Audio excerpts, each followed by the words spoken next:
G'day friends and foes, I'm Arjay Martin and this is TINLA episode 28. TINLA is short for This Is Not Legal Advice and Nor Is It.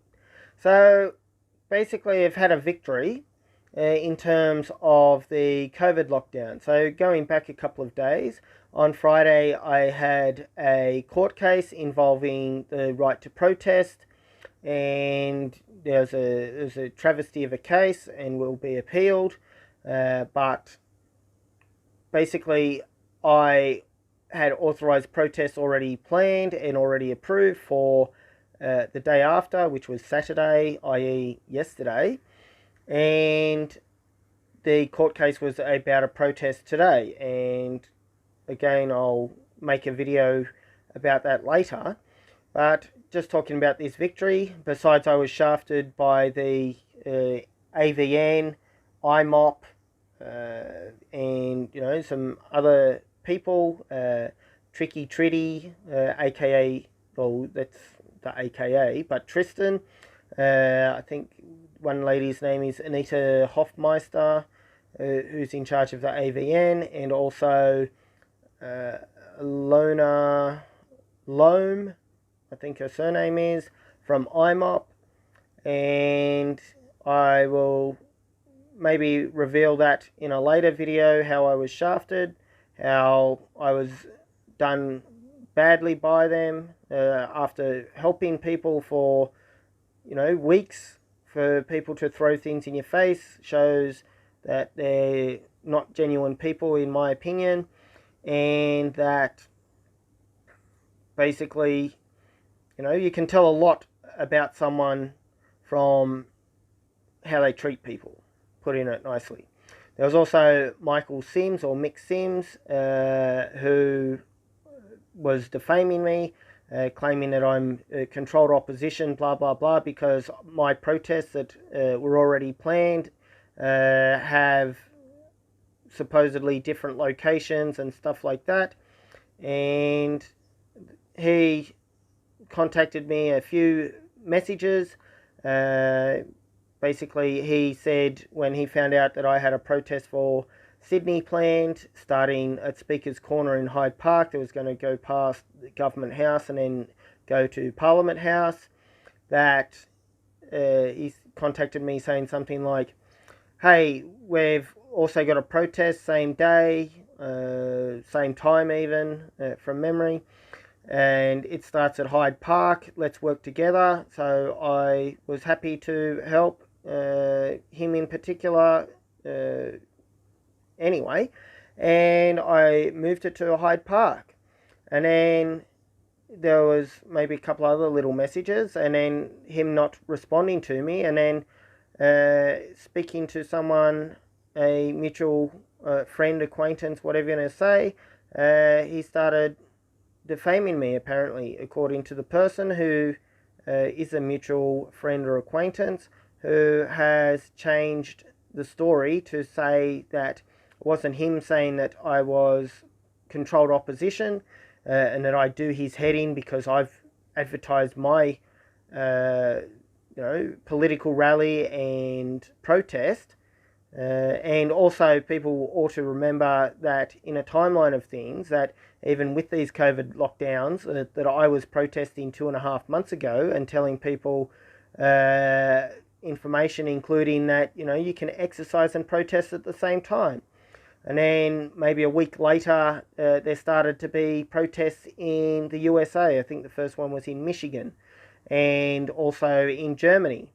And then also I got wiped off Twitter again, 2.5 months ago, something like that, or maybe 2 months ago, for spreading a poster that someone else made up about a worldwide protest. And then that's finally been restored, my account, and they did delete all my followers and people that I was following, but that's been reversed finally. I did have to get involved government agencies, and luckily Donald Trump has signed an executive order that I've not read yet, but apparently it prevents the online political censoring by the social media platforms, which is a great thing if that's what's going to happen, because I was wiped out for political reasons, as I was wiped off Facebook over a year ago for political reasons. But anyway, it'll be interesting to see if particularly good things come from that. Sorry, I'm losing my voice. But anyway, as many of you know, there were the massive protests in Brisbane, and probably 2,500 people attended. And now, all of a sudden, a day later, after the news as well, we had helicopters following us down the street, that kind of thing, that Dr. Jeanette Young has brought forward the COVID restriction plan. So that's a victory, and it also shows the importance of having authorised protests, because basically, as far as I know, despite being told incorrect information from someone to do with the AVN, IMOP party, something like that, without getting into all the details, that it does seem that my protest in Brisbane and the Millions March protests in Sydney were the only ones that were authorised, despite being, lied to. And perhaps they were the only places that there weren't problems. I've not heard anything about Darwin. If anything happened there, I assume not. They also have 500 person limit or did have. Maybe it goes up tomorrow as well. And there were some arrests apparently in Western Australia, at least one gentleman that apparently was for breach AVO, and I'm not sure what happened in South Australia or Tasmania. In Melbourne, apparently there were like hundreds of police and the crowd was moved on. There's footage with a lady. The footage, it doesn't show what happened before, but putting pieces together from the commentary, it seems that there was a 70-year-old lady who was pushed on the ground or tackled on the ground by the police. And then people are filming and saying, hey, leave her alone, leave her alone. Someone's yelling out she can't breathe. A reference to the George Floyd incident in the USA. And then also there's another gentleman a few years ago who also had I can't breathe, and it was a Twitter hashtag for a while. And basically, they had unauthorized protests, and it didn't work out so well. But also exposing some police tactics, if they aren't being friendly, which luckily the ones in Brisbane are very friendly, and good police. By friendly I mean, acting lawfully, not going out of their way to incite riots or anything like that. But as I've said before, a police tactic is to pick on vulnerable people, such as old men, old ladies, disabled people, women with children, that kind of thing, for people to get rolled up, and then often the cameras start rolling and pictures can be reversed, where, there's a reaction to police violence if the police are bored or if they've got special orders to create havoc, and they'll create the havoc, then there's a reaction to that, and then they get to, crush skulls, so to speak, and arrest people based on the false narrative that the violence was there before the police instigated it. So I'm glad that people didn't fall for the poor old lady, on the ground being arrested or whatever.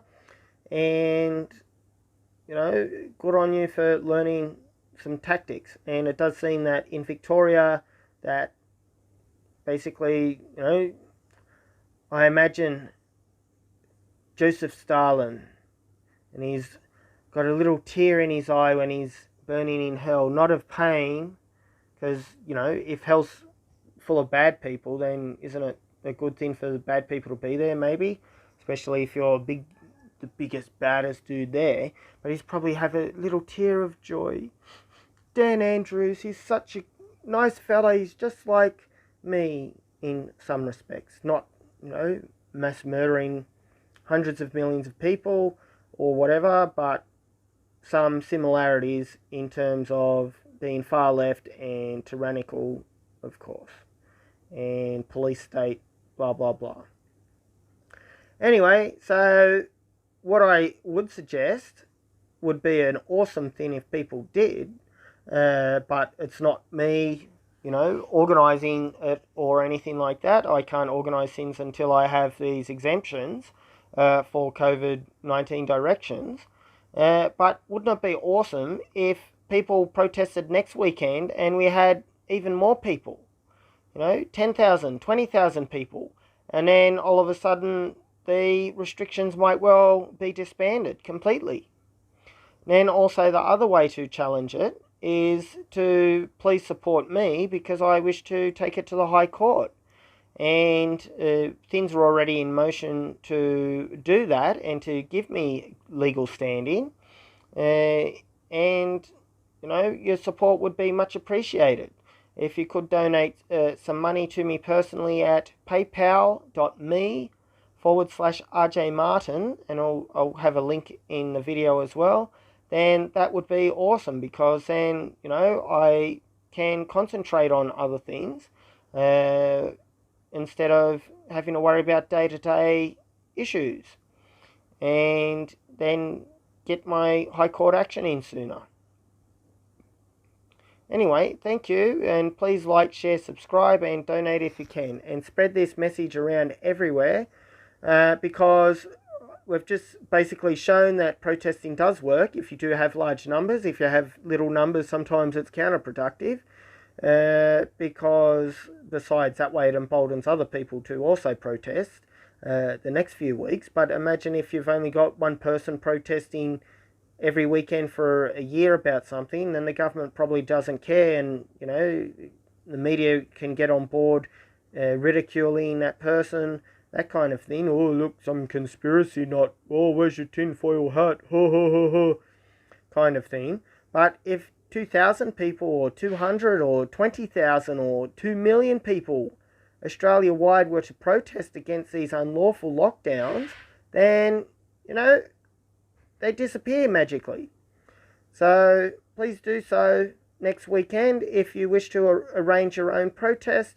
I do have some videos on how to do authorised ones for Queensland and Western Australia at least.